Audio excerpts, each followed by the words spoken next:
बपावर उप तहसील और मोईकला क्षेत्र में हुई अत्यधिक बारिश के कारण कई खेतों में जलभराव हो गया है। इस जलभराव से किसानों की सोयाबीन की फसल को व्यापक नुकसान पहुंचा है। किसानों का कहना है कि खेतों में पानी भर जाने के कारण और निकासी के अभाव में फसल पूरी तरह बर्बाद हो गई। हालांकि सभी किसानों की फसल को नुकसान नहीं हुआ है, लेकिन जिन खेतों में अधिक जलभराव हुआ उनमें फसल पूरी तरह बर्बाद हो गई। किसानों ने जिला कलेक्टर को कई बार फोन करके नुकसान की सूचना दी, लेकिन अब तक कोई सुनवाई नहीं हुई। अब किसानों ने उपखंड अधिकारी और सांगो तहसीलदार को पत्र लिखकर सरकार को इस नुकसान के बारे में अवगत करा मुआवजे की मांग की है। बयाना कस्बे के श्री अग्रसेन कन्या महाविद्यालय में आगामी 4 अक्टूबर शुक्रवार को एक स्वैच्छिक रक्तदान शिविर का आयोजन किया जा रहा है। इस शिविर की तैयारियां जोरों पर हैं। महाविद्यालयों में छात्रों को रक्तदान के महत्व के बारे में जागरूक किया गया और साथ ही संकल्प पत्र भी भरवाए गए। छात्राओं ने स्वयं रक्तदान करने और अन्य महिलाओं व छात्राओं को भी इसके लिए प्रेरित करने की शपथ ली। महाविद्यालय की प्राचार्य बरखा तोमर ने बताया कि रक्तदान एक पुण्य कार्य है और उन्होंने छात्राओं से अपील की कि वे इस नेक कार्य में बढ़ चढ़कर हिस्सा लें। मैं मंजू अग्रवाल, बयाना, भरतपुर, राजस्थान की निवासी, राष्ट्रीय स्वैच्छिक रक्तदान दिवस 2024 के दिन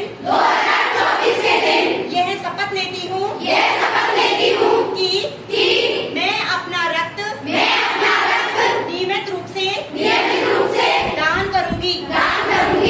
बदलते मौसम के साथ नीमका थाना में मौसमी बीमारियों का प्रकोप तेजी से बढ़ रहा है। राजकीय कपिल अस्पताल में बुखार, उल्टी, दस्त, सर्दी, जुकाम और अन्य संक्रामक बीमारियों के मरीजों की संख्या में लगातार वृद्धि हो रही है। अस्पताल के पीएमओ डॉक्टर कमल सिंह शेखावत ने बताया कि ग्रामीण क्षेत्रों से बड़ी संख्या में मरीज अस्पताल पहुंच रहे हैं। उन्होंने लोगों से अपील की है कि वे खाद्य पदार्थों की स्वच्छता का ध्यान रखें और पानी उबालकर ही पिएं। डॉक्टरों की सलाह के बिना कोई दवा न लें।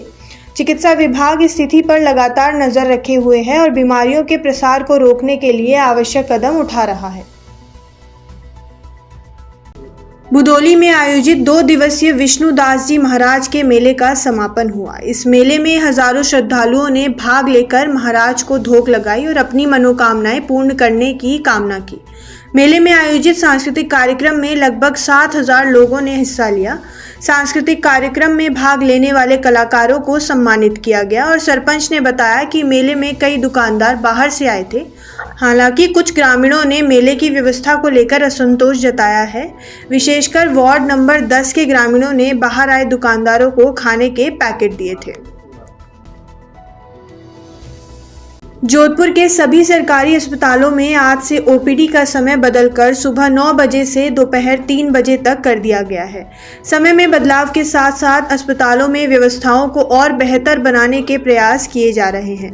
मथुरा दास माथुर अस्पताल के अधीक्षक डॉक्टर नवीन किशोरिया स्वयं अस्पताल में व्यवस्थाओं की निगरानी कर रहे हैं। महात्मा गांधी अस्पताल और उमेद अस्पताल में भी सरकार के निर्देशों महात्मा गांधी अस्पताल और उमेद अस्पताल में भी सरकार के निर्देशों का पालन सुनिश्चित किया जा रहा है। संभागीय आयुक्त प्रतिभा सिंह और जिला कलेक्टर गौरव अग्रवाल भी सभी सरकारी अस्पतालों में जाकर व्यवस्थाओं का जायजा ले रहे हैं और संबंधित अधिकारियों से फीडबैक ले रहे हैं। लूनी क्षेत्र के बोरनाडा सालावास रोड पर स्थित एक हैंडीक्राफ्ट फैक्ट्री में देर रात अचानक भीषण आग लग गई। आग लगने का कारण अभी तक स्पष्ट नहीं हो पाया है। आग की सूचना मिलते ही दमकल विभाग की गाड़ियां मौके पर पहुंची और कई घंटों की कड़ी मशक्कत के बाद आग पर काबू पाया गया। बोरनाडा फायर इंचार्ज हेतराम के मुताबिक आग फैक्ट्री में के केमिकल बूथ से शुरू हुई थी और केमिकल की वजह से आग ने विकराल रूप धारण कर लिया। आग में फैक्ट्री में रखा फर्नीचर, तैयार माल, कच्चा माल और स्प्रे बूथ पूरी तरह जलकर राख हो गया है। आग से हुए नुकसान का अभी तक आकलन नहीं हो पाया है, लेकिन लाखों रुपए का नुकसान होने का अनुमान है। जालोर मुख्यालय पर स्थित स्थानीय सीनियर सिटीजन वाचनालय के ईश्वरलाल शर्मा सभागार में अंतर्राष्ट्रीय वरिष्ठ नागरिक दिवस समारोह वरिष्ठ नागरिक संस्थान जालोर द्वारा आयोजित किया गया। समारोह में मुख्य अतिथि जोगेश्वर गर्ग, मुख्य सचेतक विधानसभा और स्थानीय विधायक, विशिष्ट अतिथि जिला कलेक्टर, जिला पुलिस अधीक्षक सहित कई लोग मौजूद रहे। वहीं समारोह की अध्यक्षता आहोर विधायक छगन सिंह राजपुरोहित ने की। समारोह में स्वागता अध्यक्ष के रूप में जालोर विकास समिति अध्यक्ष मोहन पराशर भी मौजूद रहे। बयाना हिंडौन स्टेट हाईवे पर गांव समोगर के पास एक दर्दनाक सड़क हादसा हुआ, जिसमें एक महिला की मौत हो गई। महिला अपने बेटे के साथ बाइक पर श्राद्ध के लिए मायके जा रही थी। जानकारी के अनुसार बाइक सड़क पर गलत तरीके से बनाए गए स्पीड ब्रेकरों के कारण असंतुलित हो गई और दुर्घटनाग्रस्त हो गई। इस हादसे में महिला के सिर पर गंभीर चोटें आईं। उसे तुरंत बयाना के राजकीय अस्पताल ले जाया गया, जहां चिकित्सकों ने उसे मृत घोषित कर दिया।